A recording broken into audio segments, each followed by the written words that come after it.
the ICC issued an arrest warrant against Benjamin Netanyahu and Yoav Gallant, the previous defense minister and the current still serving prime minister of the state of Israel. Israel tried to prevent the warrants from being issued, like they tried to lobby South Africa not to raise the genocide case in the ICJ. Without success, still went ahead, and despite all of the pressure, the ICC ended up issuing arrest warrants against Benjamin Netanyahu and Yoav Gallant.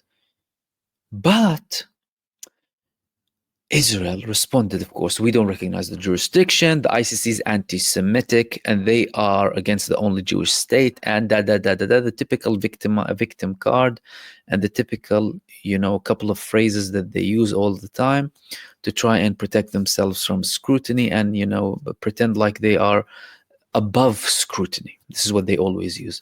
Victimization, terrorism, and trying to portray everyone who objects to them as if they are something evil.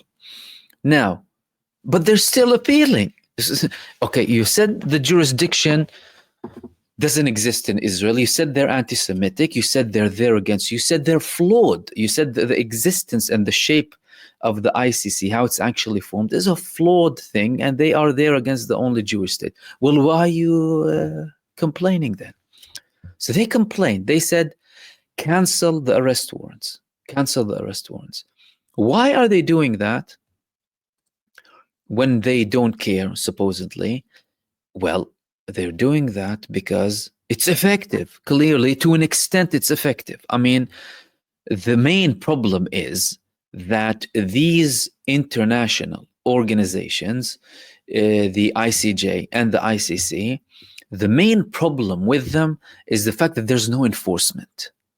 So you can argue about, for example, how quickly they have orders depending on the leader and where they exist.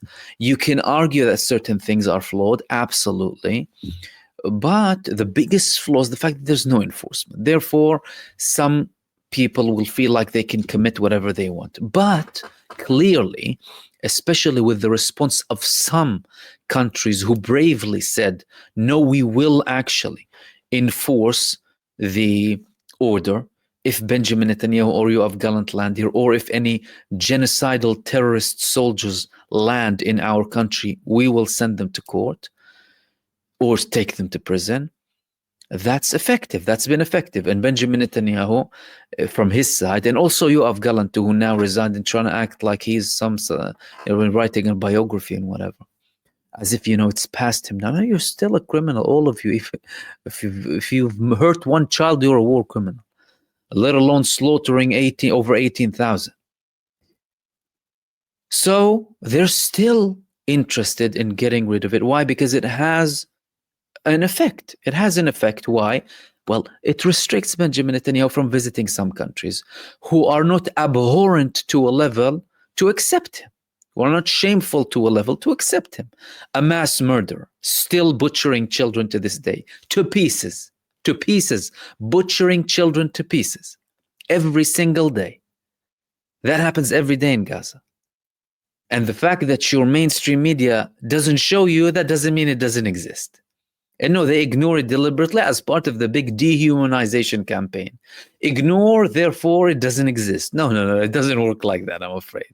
It does not work like that. So the ICC responded. They told them, no, that's it. They were issued in a valid way, and it's there. So this report today, ICC Appeals Chamber rejects bid to cancel arrest warrants for Netanyahu and Gallant. The appeals chamber of the International Criminal Court today rejected a request to cancel or suspend the arrest warrants issued against Israeli Prime Minister Benjamin Netanyahu and former Army Minister Yoav Gallant. In a statement on Thursday, the ICC clarified that while it accepted Israel's appeal for a reconsideration of the court's jurisdiction over crimes committed in Palestinian territories, this did not affect the standing arrest warrants. The issue of jurisdiction, the chamber explains, concerns whether the ICC can prosecute individuals for alleged crimes committed in Gaza and the West Bank areas where Palestinian statehood and sovereignty remain contested. The decision mandates that the matter of jurisdiction be returned to the ICC's pre-trial chamber, which originally issued the arrest warrants on November 21st, 2024. The pre-trial chamber had previously found reasonable grounds to believe Netanyahu and Gallant bore responsibility for war crimes and crimes against humanity. They ended by saying the appeals chamber emphasized that the arrest warrants remain valid and unaffected by the jurisdictional review, which will now proceed with further examination of Israel's legal arguments. So, well, the ICC is telling them, no, forget about it. Okay, we will talk about the jurisdiction. Well, at the end of the day, many countries, they do not recognize the jurisdiction of the ICC. But in the case of the arrest warrants, oh no, you're going to get arrested if you land in an area or in a certain country that is willing to comply with the ICC. And many signing countries, many countries declare that they will be implementing that and enforcing it if Benjamin Netanyahu or Yoav Gallant land on their territories. Meaning, well, Benjamin Netanyahu, he had to constantly make certain moves to avoid anything like that from happening. For example, in his last visit to Hungary, he went to the United States after that.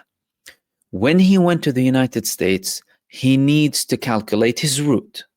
So Benjamin Netanyahu has to make sure that his route doesn't go over, his plane doesn't go over, fly over a country that might be willing to, or has declared that it's willing to, comply with international law and imprison the child killer in case he has an emergency landing.